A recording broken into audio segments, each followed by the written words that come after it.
If you're not a tiger parent, what animal parent are you? Maybe a mongoose or something? How about a rabbit? I'm Angela Duckworth. I'm Stephen Dubner. And you're listening to No Stupid Questions. Today on the show, do bratty kids become bratty adults? When I was growing up, if anybody asked me, who are the popular kids? I would say, well, Meredith is popular. In which prison is she in today? Also, what makes a good friendship? We remember the same commercial for aluminum siding. Angela, I have a question here from a listener. Would you entertain that? Of course. This is a listener named Sydney, and she writes to say, it's an ongoing debate I have with my husband. We don't have kids, but do shitty kids make shitty adults? She continues, I don't like to be around bratty kids, but is there any research that brats actually make worse adults, or does society mold them into likable humans? So, Angela, I find Sydney's question compelling, not just on the specifics of whether, quote, shitty kids become, quote, shitty adults, whatever that might mean, but really the bigger question of how much of our adult selves was evident and perhaps foreordained by our child selves.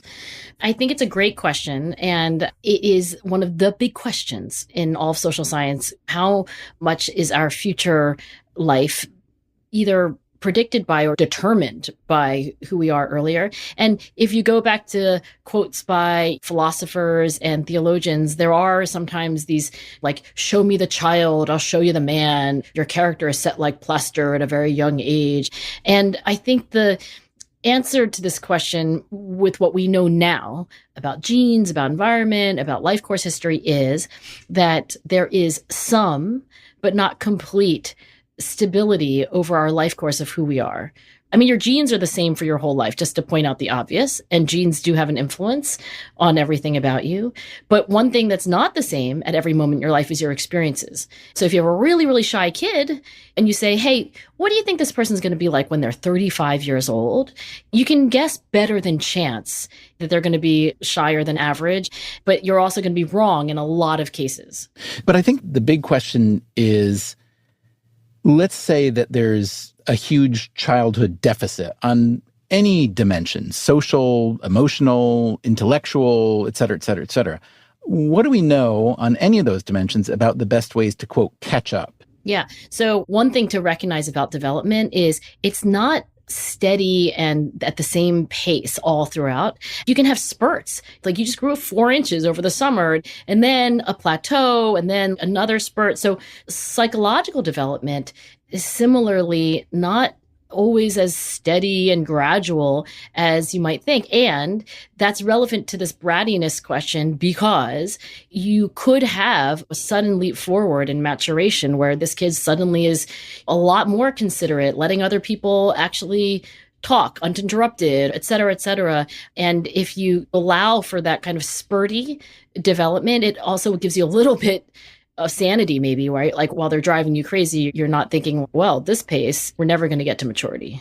What are some childhood behaviors or traits that are known to be temporary or fleeting? Well, the Sydney question was about brattiness, and I have to imagine maybe she's talking about like going over to some couple's house with her husband, and then there's like a bratty 2-year-old. That is an age where kids really struggle in general with emotion regulation and delay of gratification, and therefore they're having temper tantrums and eating things they weren't supposed to eat and touching things they weren't supposed to touch all the time. I mean, there's a reason why we call them the terrible 2s. And for a lot of kids, it's like the terrible 3s also. But developmentally, most of those kids are just going to grow out of that. Their prefrontal cortex, which is the part of your brain right behind your forehead, that's going to evolve and develop in pretty amazing ways. And it's going to help that kid control their emotions and their bodies better and better. So I don't think you have to go over to some couple's house, observe their toddler who's basically being a pain and call the police because like eventually the kid's going to grow up to be a vandal. I think that's developmentally quite normal. And on the basis of 1 or 2 dinner parties, I wouldn't want to say anybody's kid is going to be anything other than a great kid. However, I do want to say this. Even as early as the preschool years, there's a very, very small number of children, percentage-wise, who are called callous unemotional. And it's just what it sounds like. Those kids tend to not care about other people's feelings and then potentially hurt other people when they get older. But to calm the nerves of worried parents out there, it's very rare. I'm really curious whether popularity at a young age, let's say going up through whatever, high school, whether that's indicative or predictive of the future. And some research that I've seen indicates that yes, popularity gives you a number of potential advantages, from confidence to network effect and so on. But I've also seen some evidence arguing that popularity is the kind of thing that's a currency that sort of evaporates by the time you're in your 20s and may not serve you that well. So Mitch Prinstein, who is just a terrific psychologist, knows a lot about it. And he wrote this book called Popular, Finding Happiness and Success in a World That Cares Too Much About the Wrong Kinds of Relationships. Mitch Prinstein's thesis here is that there's really at least two kinds of popular. When I was growing up, if anybody asked me, like, who are the popular kids? I would say, well, Meredith is popular, and she was. In which prison is she in today? You know, I Googled her recently, and I think she's grown up to live a very fine life as a museum curator. But she was super popular. Anyway, there is this kind of popular that most kids think about when you say popular, and that is pecking order popular. The popular crowd. It's basically the kids who are at the top of the social hierarchy. Usually in movies, they're displayed as both popular and mean, you know, like Mean Girls, for example, my favorite movies. There's another kind of popular, though, that Mitch Prinstein wants to argue is the good kind of popular. And that is like the person who's likable, right? And if you want to get at these kids, you can't ask other children who's popular. You have to say, like, who do you like? Sometimes it's called sociometric popularity, not very catchy. You ask all the kids in 6th grade, who do you like? And then you get the real popularity score. And that is super predictive of lots of good outcomes. So likability is a desirable trait or a positive trait, but pecking order is more like, who can I push around when I'm young? Yeah, and I don't think pecking order is necessarily bad. I think this like 16 Candles movie sort of dramatization of the kids who are high in the hierarchy is that they're always evil. That's not always true. I can remember in my high school that there were certain nice, popular kids. I mean, granted, not all of them. But I do think that kids who are likable when they are young grow up to be relatively likable when they're older on average. And I think that's another thing that parents could actually think, like, what can I do to help my kid be more likable? So what can you do? I think the parenting style that has by far the most scientific evidence of it being a good parenting style is called the authoritative parenting style. Did you say authoritarian? I'm going to write that down. Be an authoritarian parent. I got to tell you, being an Asian mother, I'm so frequently confused with Tiger Mom. But no, I don't mean authoritarian parenting, which is, I think, at least the stereotype of tiger parenting, right? Like, you must practice your piano. You must practice it for 4 hours a day. You must not get below 100 on any exam. You cannot have sleepovers ever, even after the pandemic. I mean, this is not what I'm talking about.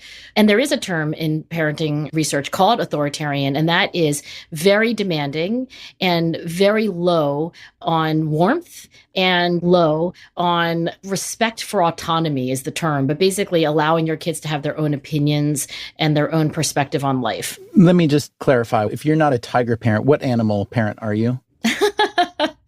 Gosh, what animal is it that like works all the time and occasionally looks over to see whether their kids are okay? Maybe a mongoose or something? How about a rabbit? I don't know. Rabbits are always twitching.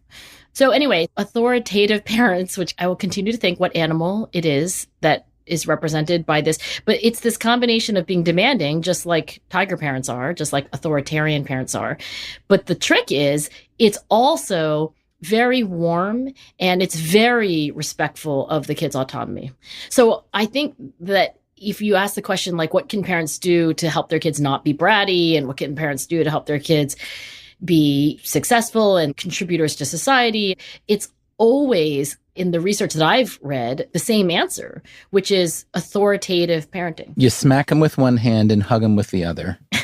That's what you're describing. Well, I know it sounds like a contradiction in terms. Like, how can you be demanding but also warm? I think you know what I mean, though. I do, because a lot of Jewish families are like that also. There's a very high level of expectation and engagement and encouragement. Sometimes, you know, encouragement that feels more like authoritarianism. Or could be perceived as such from the outside. Yes, exactly. But it's also countered with a kind of deep, unconditional love and sense of belonging. And what about autonomy? You don't have to speak for all Jews, but like for your own family, how much autonomy do you allow your two kids? Much more than would have been allowed 2 generations ago. But I think that's more a factor of society than our internal compasses, because I think our internal compasses want to go back to the circumstances under which we were raised, where there was less autonomy, but it feels very, very out of step with our kids' social cohort. But did you, with your kids, say you should do this for your extracurricular activities, for example? We did, and it didn't work that well. And so I think we kind of gave up. What did you want your kids to do? Like music? You know, just the standard panoply of things. Plus, it was colored by the fact that in my case, I just did a lot when I was a kid because there was nothing to do where I grew up in the country. So I did a lot of music and a lot of sports and a lot of writing, a lot of blowing things up and building things and so on. So to me, that was what life was.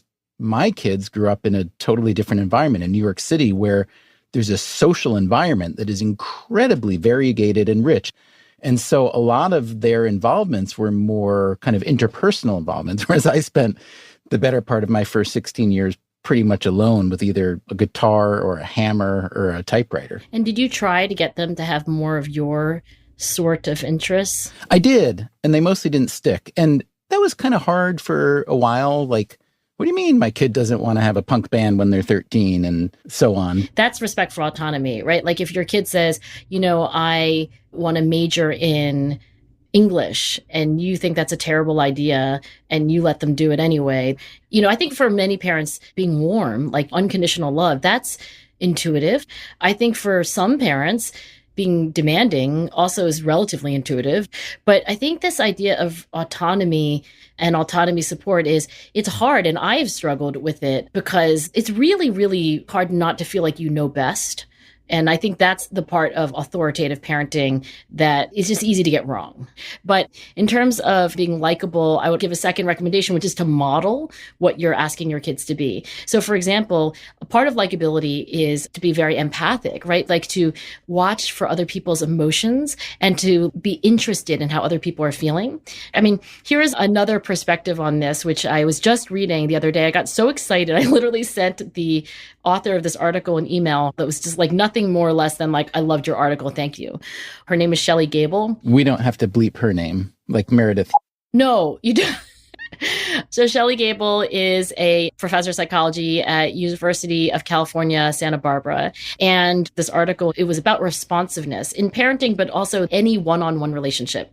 So this applies if you have kids, but it also applies to Sydney because Sydney's got a husband, and also applies to anybody who has a friendship or any other one-on-one relationship. And the idea is that what we're often, and maybe even always, looking for in a relationship with another person is for them to be responsive. And she says that really means 3 things. The first is to really see the other person, to kind of understand what the person is feeling or thinking or what they like and what their attitudes are.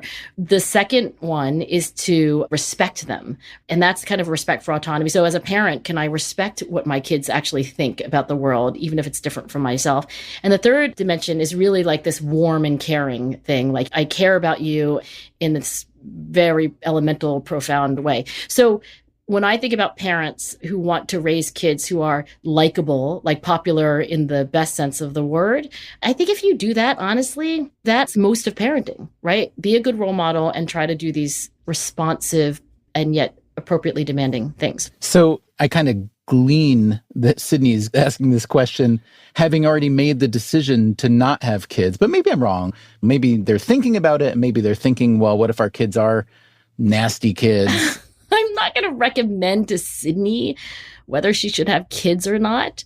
But I can say that I wouldn't let a couple of dinner parties with especially bratty 2-year-olds or 15-year-olds dissuade her from having kids, because in most instances, the kids will grow out of those stages with the help of parents who are good role models and authoritative. And the upsides of having children are what again, generally, said the father of two teenagers? Do I need to remind you?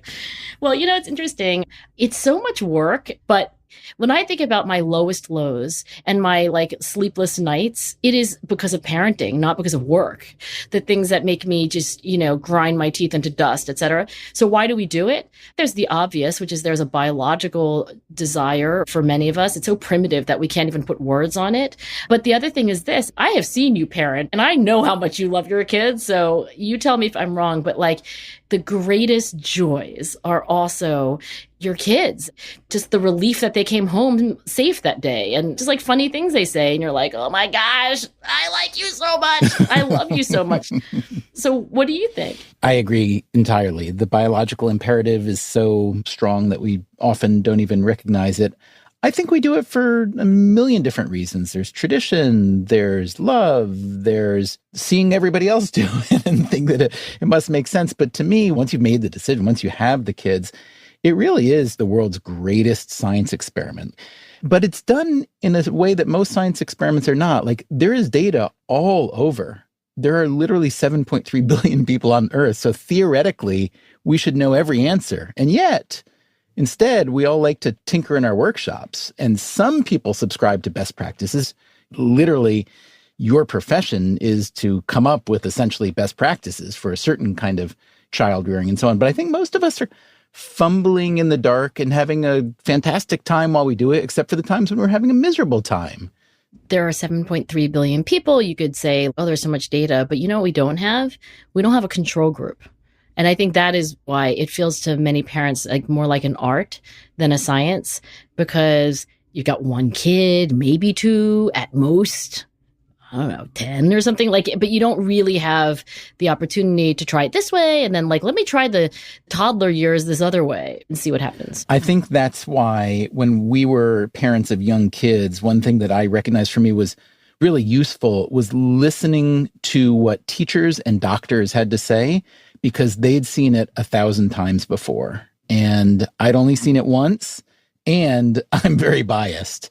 And so a lot of reassurance came from professionals, essentially, who've seen it. So for Sydney, I don't know. I think rabbits are great pets. Dogs are pretty good. Kids are definitely more complicated. Theoretically, more rewarding. Definitely more expensive. I think if you have a pet elephant, it might get up there in terms of cost compared to a child. So as long as you don't have a pet elephant, Sydney, I think you're fine. Yeah, well, I'm not sure Sydney had originally asked us for advice on whether to procreate or not. I think this was just how do I handle my next dinner party with a bunch of bratty kids who come over with their parents? Just in case, though, because I think more and more people are turning to podcasts for essential advice about how to live your life, don't you think? Yeah, well, hopefully not ours, but sure. Still to come on No Stupid Questions. What do friendship and physical therapy have in common? Hope you think of me as a calf stretch.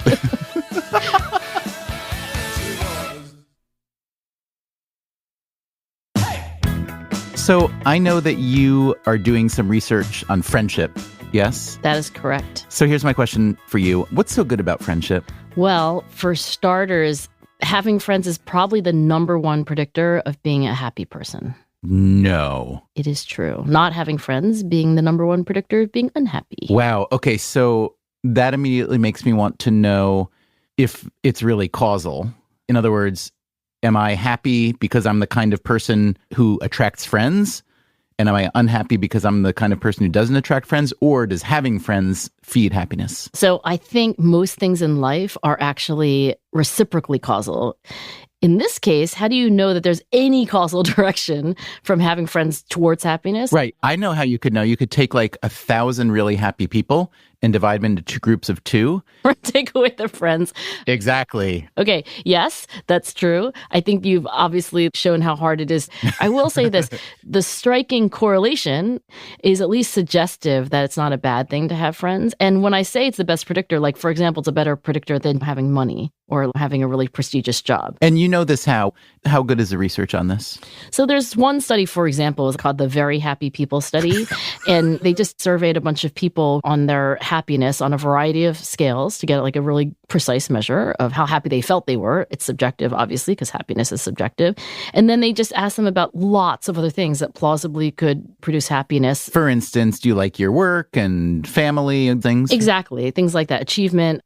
So this finding that friendships are the most associated with happiness, to me as a social scientist, it's like at some point you have to put together the evidence that there is with just common sense.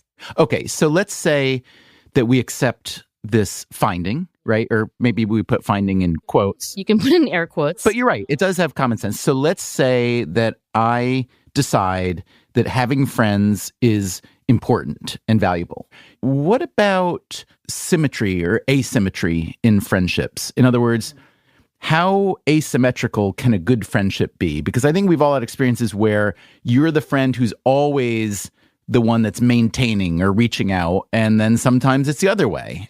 Well, first of all, almost none is known scientifically about friendship. And I'm exaggerating a little bit, but a lot of people study marriage and divorce and romantic relationships and intimacy. But actually, very few social scientists study platonic friendship, which of course made me want to study it more. So, okay, you asked about reciprocity. My kind of synthesis of what is known is that reciprocity is important for like long-term durability. Asymmetric relationships don't endure for very long. One person basically gets resentful, so they can kind of dissolve. If you just even reflect on your own friendships, it's not that at every given point of time it has to be 50-50. There can be periods of time where like one friend is just needier and then the other person is more of a giver. But I do think there has to be this give and take, because isn't that what a friendship is in a way, right? It's a communal relationship. And once it becomes lopsided in a permanent way, it's no longer like we're of the same piece. Right. So let me ask you this. What about friendships outside of your own status rank? Oh, you mean like if you're friends with the Prince of Wales? Yeah, maybe not that person, but it strikes me that most good friendships that I'm aware of are among people who are within a pretty tight band of what you'd consider socioeconomic status generally. Oh, yes. Okay, one of the predictors of both romantic and platonic relationships is homophily. In other words, that likes like, so birds of a feather. My husband actually subscribed to this theory because we met I thought you were going to say he subscribes to Homophily Illustrated, and I was going to say, I want that too. Okay, sorry. So we met in Oxford, England, and we were both there on fellowships. But his theory is that because we're both from basically the tri-state area, meaning affectionately like the area around Philadelphia. So I guess that's what, New Jersey, Pennsylvania, and Delaware? New York? Oh, New York, New Jersey, Connecticut. Yeah, it depends on where you are. Tri-state could mean different things depending on which tri-states. There are probably a few of them. Yeah. Anyway, we had both grown up with the same kind of like suburban lowbrow culture. You know, we remember the same commercial for aluminum siding. And so we both have this kind of cultural heritage, and we gravitated to each other in this totally different place. But you both went to Ivy League schools. We did. We're sort of like culturally similar. Status-wise, right. You could say you're both from families that were... We're upwardly mobile. Right. All right, here's a question. We often hear people talk about their spouse or their partner being their, quote, best friend. Yes. And I'm curious, is that optimal? I am guessing that having a non-romantic, purely platonic best friend and a romantic partner is healthier than just having a romantic partner. I think it serves a different function in life. Just the odds of it's lasting for the rest of your life might be higher. Meaning the odds of the platonic friendship lasting. The platonic one, yeah. Do you know anything about longevity of deep friendships versus longevity of marriage? That's what I want to study. I want to study the outlier friendships. So let me give you an example of an outlier in friendship whom we both know. Sendhil Mullainathan. He's an economist. He's now at the University of Chicago. Sendhil was kind of famously a great friend.